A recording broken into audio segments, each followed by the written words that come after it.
Solo album, Pullin' Time, which included contributions from greats including Tony Rice, Stuart Duncan, Butch Baldassare, Missy Raines, Kenny Smith, and Rob Ickes. Let's listen to a short clip of the title cut, Pullin' Time.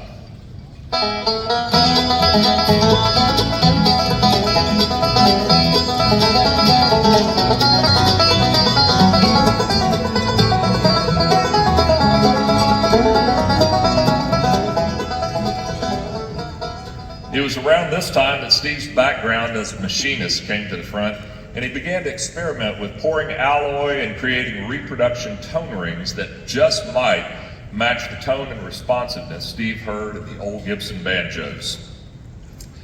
Folks, what you see right there is where it all began. From the stage of the Grand Ole Opry to the lathe in the garage, Steve's path was set. He was still working full-time at Gruen's, playing with artists including Glenn Duncan, Larry Cordell, and Lonesome Standard Time, and cranking out the tone rings in his garage.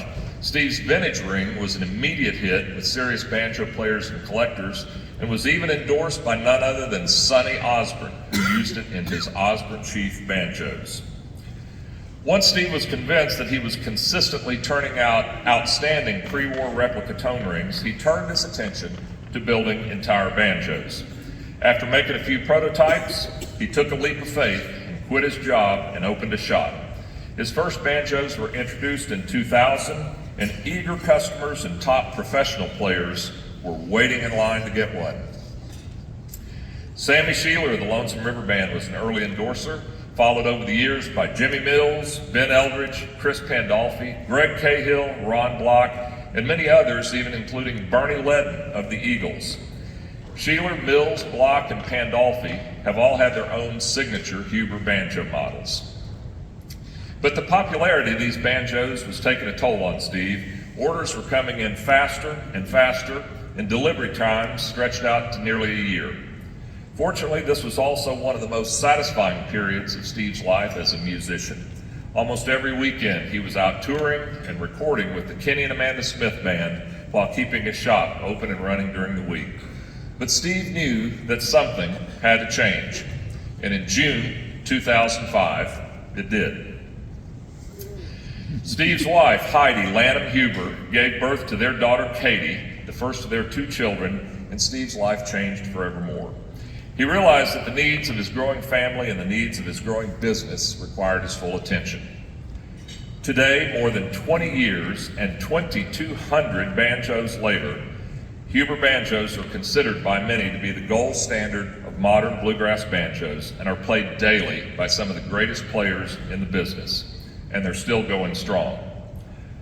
Steve's one of the foremost experts in the authentication and restoration of pre-war Gibson banjos and still finds time to play regularly with his own band, Steve Huber and the Flatheads, at the Station Inn in Nashville. Today, it's my great honor and pleasure to present the IBMA Distinguished Achievement Award to Steve Huber.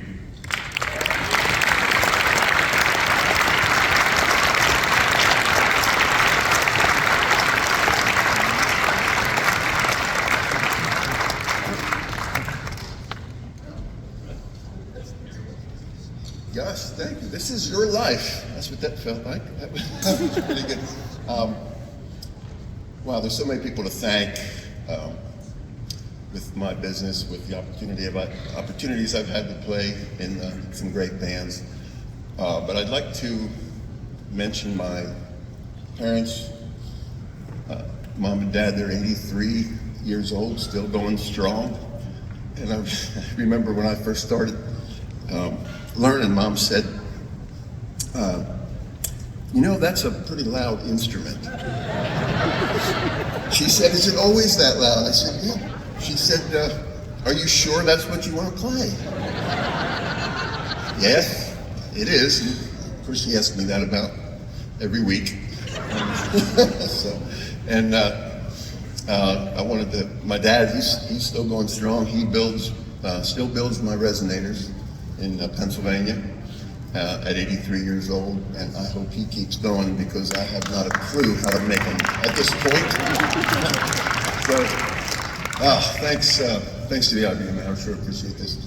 And before I go, I wanted to thank My wife, Heidi, she's a pretty incredible girl, and I want to tell you a story. When she was a small girl, her and her parents would go to jam sessions at Buck White's house, and this particular jam session, Ricky Skaggs brought over a guitar player you may have heard of, Tony Rice. And so Tony is sitting on one side of the couch, and he's jamming, and Heidi's just little, and she curls up on the other side of the couch, and she falls asleep. So I think that falling asleep during a Skaggs and Rice jam session is pretty darn incredible. All right. Thank you all.